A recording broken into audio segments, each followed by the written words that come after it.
Today, we're talking about streamlining your clinical practice with efficient charting. I am delighted to be joined by Dr. Junaid Niazi, and he's going to be telling us all about how to leave your work at work and how to improve your charting so that you have more time for yourself. If you are a doctor who wants to uplevel your sleep medicine knowledge, go ahead and subscribe to this channel and join the community to keep learning about sleep. I'm Dr. Nishi Bhopal. I'm a physician specializing in integrative psychiatry and sleep medicine. Before we jump in, I'd like to invite you to get my free melatonin brand guide for outpatient doctors. The link to that is in the video description, and you can grab it at intrabalance.com/melatonin. All right, Junaid, I'm so excited to connect with you today and talk about this area, which is really, it's a little bit different than what I normally do. We're talking about practice management Mhm. and charting. So can you tell us a little bit about your clinical background and how you got into this area of coaching physicians on charting? Yeah, first, thanks for having me on your channel. Excited to be here. I am a med peds primary care doc. I work for a large organization in Minnesota. We are actually, as of October of 2023, the largest unionized nonprofit physician union in the country, and provider union, because there's also APPs, which is pretty interesting. I still see patients about 3 days a week, and another role within my organization I have is as an information services medical director. That's basically working with our EHR to make sure it's being as safe as possible, getting rid of things that distract clinicians, and that sort of informed some of what I'm able to do when I help my clients with their charting and such.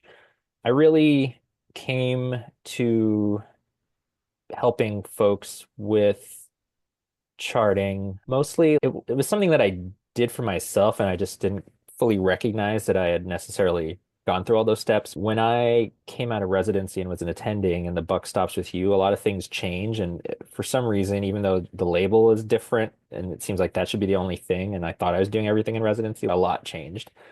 And I was just finding myself stuck at work all the time, just wanting to go home for dinner. I was meeting all of our support staff, like the custodial staff. We were cleaning the building and setting the alarm off in the building when I try to leave because somebody else thought they were the last one and they left. And this was before my wife and I even had kids, and she's an outpatient pediatrician as well. And so I was like, man, is this what we're condemned to? Because we just get home, she would sit on one side of the couch, I'd sit on the other side of the couch. We'd have our work laptops and we'd just be typing away off until bedtime, pretty much. And then weekends, it was Groundhog Day. We'd just repeat the same thing over again. And we weren't really big fans of that, and especially since we were new. So I figured I had a lot to learn, and I just started experimenting with, well, where can I adjust my workflows? Where can I make little changes and see if that improves things?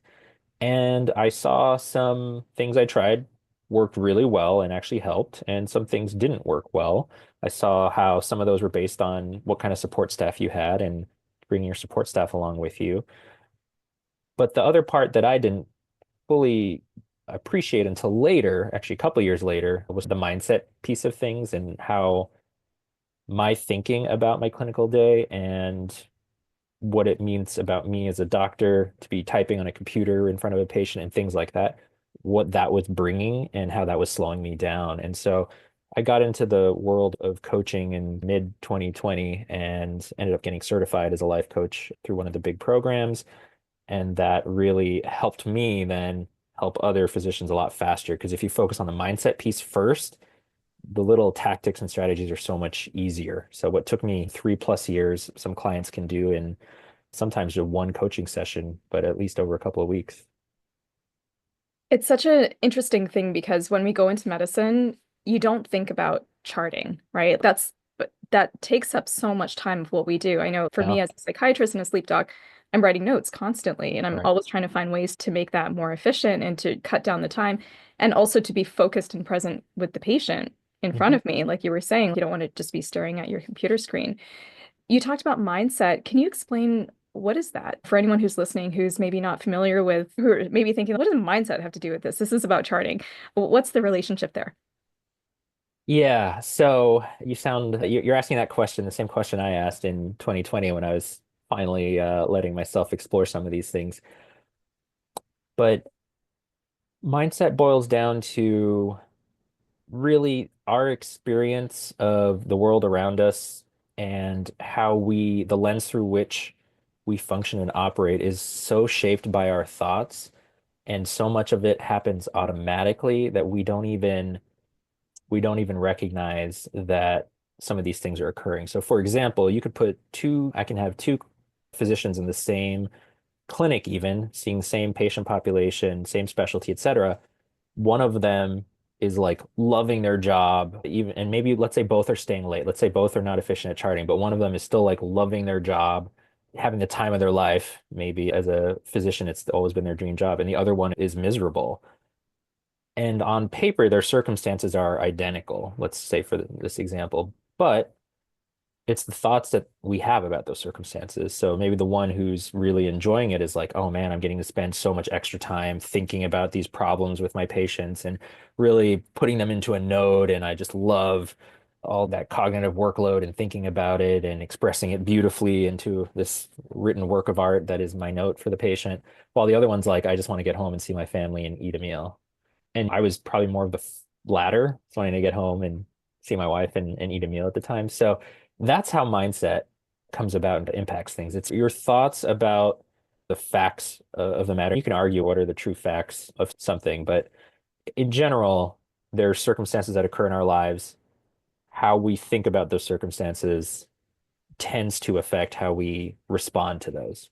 Um, so that's where the mindset piece comes in for me. It gets a bad rap, I think, just because people think maybe some famous coach on TV, a life coach or inspirational coach or something, just telling people to go like raw, your problems will disappear. I think at least in the physician space, we're a little more nuanced and careful than that. I'd encourage any physician or clinician to explore it at least just to get a sense, see, is this something you can use to help yourself, to help your patients? And it makes so much sense. And tying it to sleep, much of the work that I do with patients who have insomnia is on Mhm. mindset and shifting their mindset around sleep, their relationship to being awake, their relationship to sleep, and really untangling that can have such a profound impact. And I've seen that happen with patients just in one or Right. two sessions.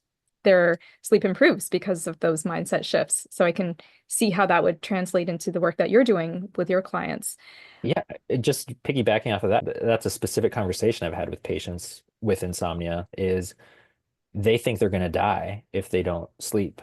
Like their thought about sleep, their mindset about it is if I don't sleep, I'm going to die. And then that keeps them up worrying. And that's one of the reasons they can't get to sleep. And if you can recognize that as a common, and you, I'm sure, do just because you do this day in and day out, right? That is one of the common presentations or issues that keeps people stuck in that pattern of insomnia. So if you can address that mindset piece of it for them, then they can say, "Oh, doctor said I'm not going to die." Okay, that takes a huge burden off the stress of having to get to sleep. Absolutely. And then now tying this charting issue to physician sleep, because I think as physicians or healthcare practitioners, we put our sleep on the back burner, right? Because Mhm. we're trained to do that. And in residency training, you're doing these long calls and Mhm. our well-being actually takes a back seat. So what's the relationship between charting and the work that you're doing to help people become more efficient and sleep? Yeah, my goal is to help folks reclaim their time at home for themselves, and that's for all parts of their life, right? We're supposed to spend about a third of our life sleeping, so that's actually supposed to be a giant chunk of our time. Our training completely indoctrinates us in the opposite. Sleep is the thing you can give up, right? You can give that time up to do more work and do other things which are more valuable. And I still struggle with that. I've always seen myself as like, when it comes to sleep, like a marathoner. Like I can stay up. I could pull the all-nighters if I had to, even if I knew it wasn't healthy. It was just a way to function within our system, unfortunately. So I have tons of folks with whom I've worked that they stay up really late charting after they get their kids to bed, for example. Then they set their alarm to wake up early. They're waking up early to chart, and they never really get to relax or turn their brain off from charting. People, this used to happen to me in residency where I'd actually dream about my work day and, you know, in the nightmare version, it would be like I missed a lab or something like that, or I misinterpreted it. And I definitely have clients with whom I've worked that are like, yeah, that's what we worry about when we're trying to sleep too. So not only is charting taking up so much extra time that they're reducing their time they have for sleep, but it's also reducing that quality because it's causing more anxiety when it's burnout and all of those concurrent kind of mental health aspects with burnout and all those things touch the quality of your sleep. If you can even get to sleep when you put the time into sleep. Yeah, charting is probably one of the reasons so many physicians are sleep deprived. Yeah. And then, you think about the relationship going the other way as well. When you're sleep deprived, you're just not as efficient when it comes to charting or doing other tasks. Mhm. And I know for me personally, if I haven't gotten enough sleep, I'm more prone to making errors like typos. And you think about that happening day in and day out, right? Like over and over again. And you get long-term chronic sleep deprivation having an impact on overall performance. And it's so interesting in medicine because as physicians, we know these things, Mhm. yet the system is not set up to support us with Right. adequate rest and sleep. Whereas in Mhm. other industries, for example, like at Google or Mhm. NASA, Huffington Post, they have nap rooms in their corporate offices because they know that sleep and rest is so important. And it's not because they're being so kind to their employees, but it's because they know that it actually increases productivity when their Right. employees are rested. So it's unfortunate that we Yeah. haven't brought that culture into medicine. Yeah, it is unfortunate. And I wonder how many, I'm presuming years we take off of our lives with a lifestyle of medicine and even just training. Pretty much so when I was in residency, a lot of my co-residents, the women physicians, when they were pregnant, almost I can give you the 10 of them that went into labor on an overnight call, right? Even just that. And that might be putting their fetus at that time at risk, but they came to expect it. Seven other people before me all went into labor on their 24-hour or 36-hour call. And yet we ignore that humanity part of it for ourselves, unfortunately. Switching gears a little bit, I'm wondering, is there any data on how much time physicians spend on charting?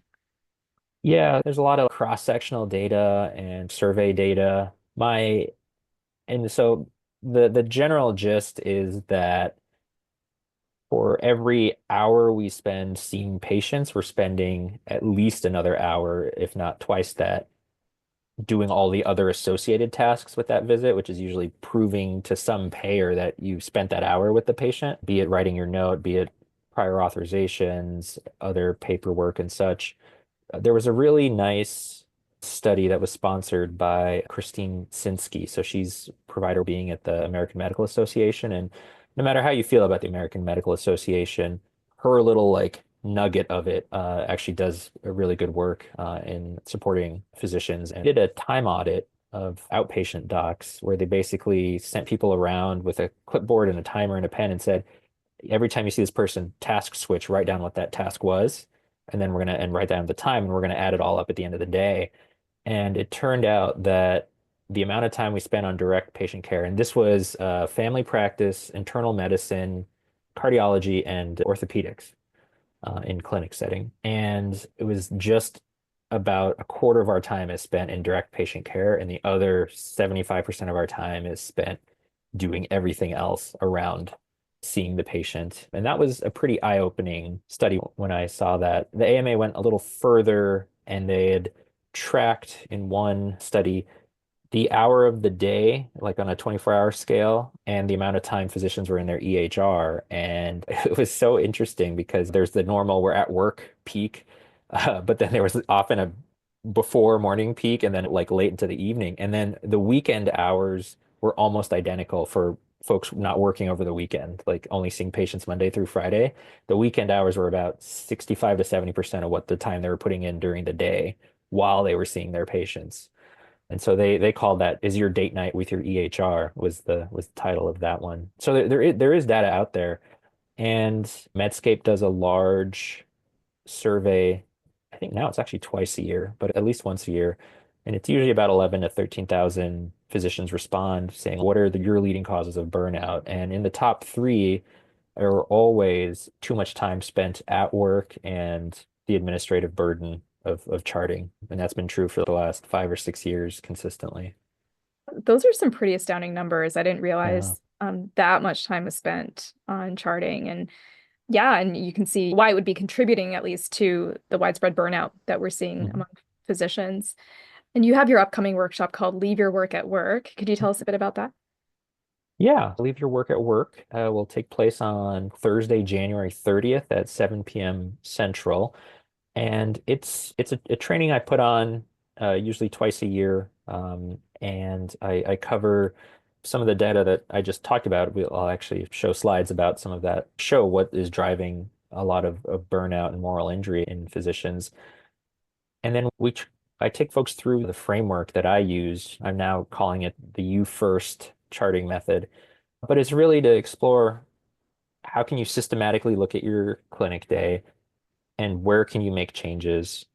And I encourage people to do this first from an ideal state. Let's just say there's no constraint on resources, on support staff, whatever. What would be the most ideal version? Okay, we can't have that now with our constraints in place. What can that look like? And so I just take folks through that framework so that hopefully by the end of the training, they have actually a written out plan for things that they can try to do. And I've done it live, like as a workshop for some conferences and things, and it's been very successful, very popular. And so I love doing this training, and I'm excited to bring it back at the end of this month.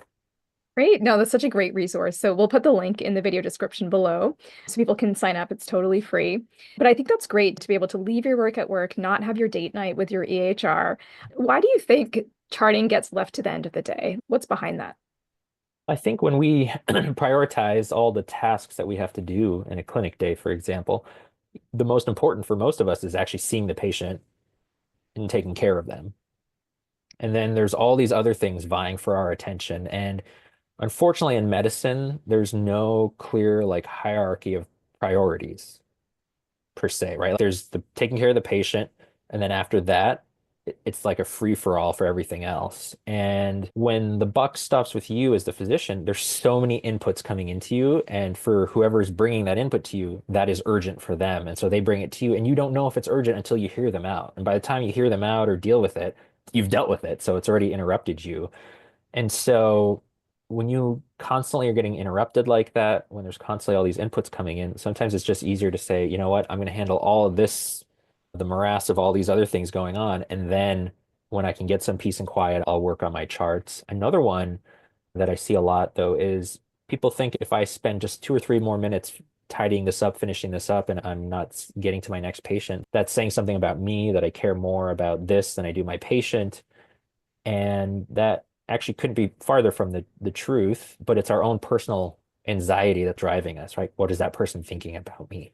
And so that's one of those mindset shifts that I really encourage and try to work with clients on to say, hey, if you just took a couple more minutes, that person's waiting maybe 2 or 3 more minutes. How would they feel about it? Like you can even ask them, but now they have your undivided attention because you're not trying to remember who had a rash where, which of that 3 for well child check, which of those kids was sick and I had to write about their URI, or they had an ear infection and I needed to send the antibiotic in. So no, those things aren't distracting you. And so then you actually can tend to move faster. To your earlier point, if you're sleep deprived, you're not going to be functioning at your best. But also, if you're pulled in so many different countless directions constantly, you're not going to be performing at your highest level. And so you actually move through your day slower if you leave your notes open, because there are all these little attention residue threads that are beckoning you constantly to don't forget me, don't forget me, don't forget me.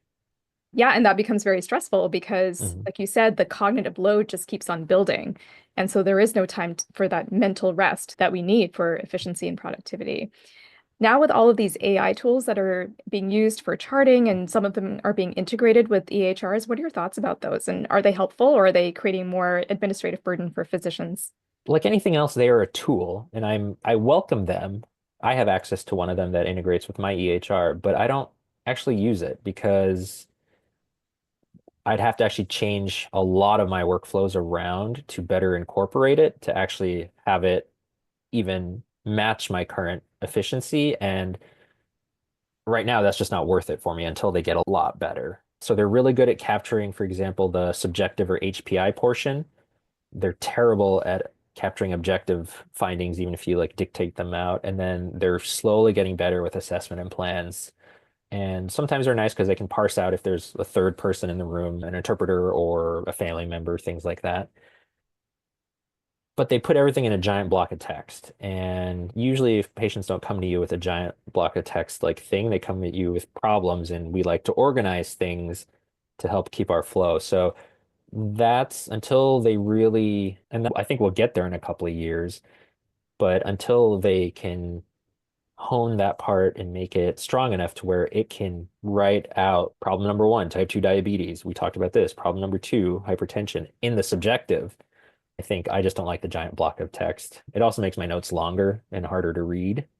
Now, for some people, it is life-changing. I've got colleagues in clinic who are like, this has been the best thing for me. My Somebody in my clinic has said that they feel like this is the only investment the organization has ever made that has improved their like well-being, which is pretty staggering. But he had to change his workflows completely to incorporate it. So it's a tool, and like any other tool, a tool is only as useful as you make it, right? I like a hammer is a useful tool, but it won't help me screw in a screw like a screwdriver will. So you have to have the right tool for the right kind of context. Yeah, that makes a lot of sense. And as you were saying too, you have to consider your own workflow and how you work best. So what are some of your best tips for charting and being able to leave your work at work? So to the point I was making earlier about trying to give your patient your undivided attention and get rid of that cognitive load and all those little things hanging on for attention, if you can chart as you go, that's what I call it anyway, but that's finishing everything for your patient encounter. So like your note, your orders, referrals, everything, either with the patient still there right before they leave or immediately after they've left before you go see your next patient. Really, that's when you've got everything about that patient. You've formed your hypothesis about the diagnosis. You formed a plan how you're going to test that hypothesis. Maybe you've prescribed a treatment. So if I can get my prescription sent in and the labs ordered, then I'm not going to forget. And then I go see the next patient, and then suddenly we're getting called by labs saying, "Hey, you never put the orders in for such and such patient," or such and such patient is at the pharmacy and they're angry because you told them you sent the order in and you never did, those types of things. So not only are you giving your full attention directly to your subsequent patients because there's less cognitive load on you, you're also decreasing future interruptions, which also pull you out of your deep work state with your current patient. Or even if you're just trying to finish a note later, you're decreasing the number of potential interruptions and inputs that are coming in. So that for me is the single best tip for not bringing your work home. And even if you have I don't know what it would be in your world, and in my world, everyone's always, I'll get that chest pain patient that I have to call the ambulance for that derails my whole day. Yes, and if you've closed all your other prior charts, then you only worry about that one and afterwards, maybe. And it's such a relief to not have to worry that, oh, there's things I might need to remember or consider for all those people beforehand. If you've just, done everything, put a bow on it and put it away, it's just such a relief, like cognitively and emotionally, right? Because we worry and we care about our patients. So that is probably the best tip and the thing I recommend to everyone that listens to me or becomes a client. It's such a great tip. And yeah, it really does improve your workflow. And it's something that I try to do. And what I've been doing for a while now with patients is I'll tell them, okay, I'm sending in your prescription right now. It's going to just take a moment. And I see everyone on Zoom. So I've got this other monitor set up. So I'll even tell them, okay, if you see me looking over here, this is what I'm Mhm. doing. And I have found that patients really appreciate that. Mhm. They appreciate you just taking the time. And I'll tell them, you know what, I want to make sure I document that accurately. I want to make Mhm. sure I get that. So I'm just going to write it in your note here. And they really do appreciate that. Or even sending the orders, it's just going to take me a moment. And because I think sometimes as physicians, we feel like we're burdening the patient by looking at our screen while, Oh yeah. we're interacting with them. But even just explaining it to the patients, they really do appreciate that. Yeah, no, 100%. One of my favorite examples is when patients are like, "Did you send my meds in?" And then their phone dings from their pharmacy being like, "Meds sent in." And I'm like, "See, I told you." And they're like, "You really did send it in." But I also write fairly detailed after visit summaries, especially for my elderly patients, either for their, their caretaker who may not be there, or just even for them to keep track of things. And I tell patients, hey, you'll see them looking around when I say something and they're like, oh gosh, should I write that on my phone? Should I just grab a pen and write it down? And I'll be like, hey, I'm just going to toss that right now into your paperwork I send you. And they're like, thank goodness. Thank you for doing that. And it's, you know, I think too often we look at the EHR, not always incorrectly, as a barrier to interacting with our patients, but we can also bring our patients along with us as we use the EHR. So, hey, I'm just going to put those orders in. I've had patients compliment me on, hey, you actually quoted me in your note and it was correct. They're like, how? One of my patients was like, how the hell did you have time to write that? He's like, did you write that later? I go, no, I wrote that while you were talking to me. He's like, wow, that's really impressive. And I've had patients ask me, why am I not using an AI scribe when others have been? And they're like, your notes seem fine. So I've read your notes, and yeah, I guess if you don't need it, you don't need it. So some patients do notice, but you can bring them along with you and say, hey, I'm going to put your orders in right now. So if you just narrate what you're doing rather than just leaving awkward silence, because we tend to want to fill awkward silence if we don't know why it's silent. If they don't know why you just turn to your computer and you're being quiet, they might say, oh, let me fill in this gap with something. Exactly, exactly. And like you said, it prevents those calls later on. Patients at Walgreens, they didn't get Mhm. your prescription. And also, oh, actually, I wanted to use Costco instead of Walgreens. And so asking them in real time, okay, I'm going to send in your prescription. Are you still using this pharmacy? Like you Yep. said, it saves so much time later on. Mhm. Yeah. What are some of your best tips for sleep for physicians or patients?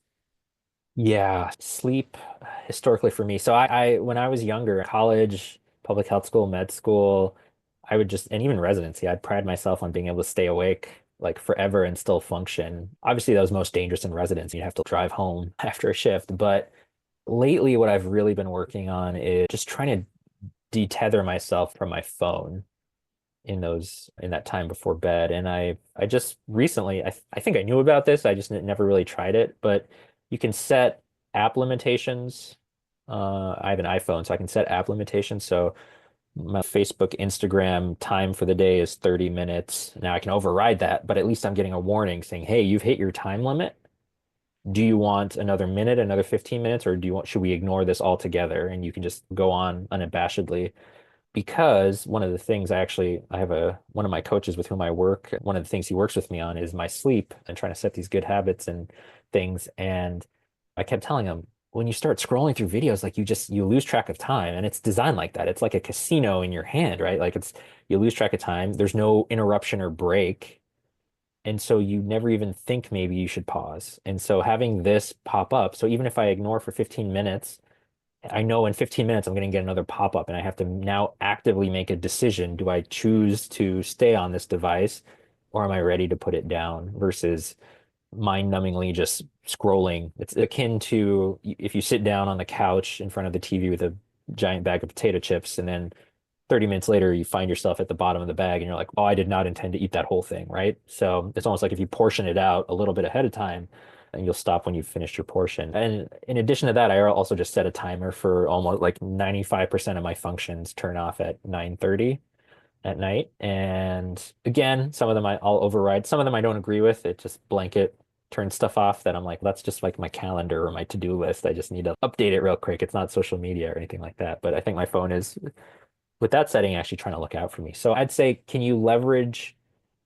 the tools you have around you, especially if you struggle with sort of device use? Can you leverage the tool itself to put reminders or limitations that can help you put the darn thing down so you can actually go to sleep? I love it. That's such great tips. And yeah, like I love how you put that, leveraging the technology so it's working for you, not against you. Hmm. And I really like the analogy of the potato chips. I think that makes so much sense. Hmm. So if people want to work with you or learn more about your programs or coaching services, where can they find you? Yeah, so my platform is called Prosperous Life MD. They can find that over at prosperouslifemd.com. If they will give them the link, obviously, if they want to check out this training coming up at the end of the month. And at prosperouslifemd.com, they can learn about some of my course offerings. My flagship program is called Charting Concord, and that is a 6-week cohort of clinicians that we go through together, which is there's coursework released weekly and then group coaching calls. And so that's the sort of the most intimate kind of little group container that we have for helping people. And then there's some other courses that they can check out there. I'm also, in terms of social media, I just got on LinkedIn. I don't even know if I can tell you my LinkedIn handle because my VA set it up, but it's my name, I'm guessing. But on Instagram, it's Junaid Niazi, one word, underscore MD. And that's generally my preferred social media thing for interacting with people and posting funny things and hopefully insightful things too. Excellent. Thank you so much. We'll put all of those links in the video description. So I encourage everyone listening, if you're a physician or another healthcare practitioner, sign up for Dr. Junaid's webinar, Leave Your Work at Work, because you'll get lots of actionable tips that you can use right away. And then if you need more support, you can consider joining his course, Charting Concord. So thank you, Dr. Niazi, so much for being on the channel and for sharing your knowledge and wisdom. It was really a pleasure to speak with you today. Yeah, thank you. Likewise.